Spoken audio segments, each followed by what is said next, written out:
ሰበር ዜና ኤግዚት ኤግዛምን በተመለከተ ኤግዚት ኤግዛም ከናሽናል አይዲ ጋር አዋሃዱ ተብሎ ነበረ።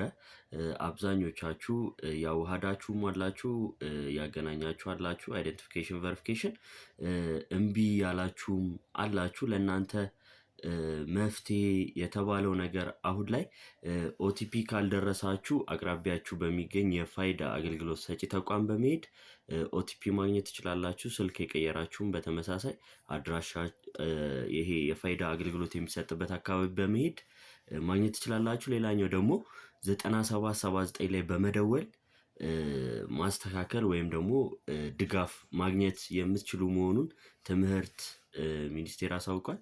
ሌላኛው ደግሞ በዚህም እምቢ ካላችሁ በባዮ ዳታ በመግባት ማስተካከል የምትችሉ መሆኑን ትምህርት ቢሮ አሳውቋል።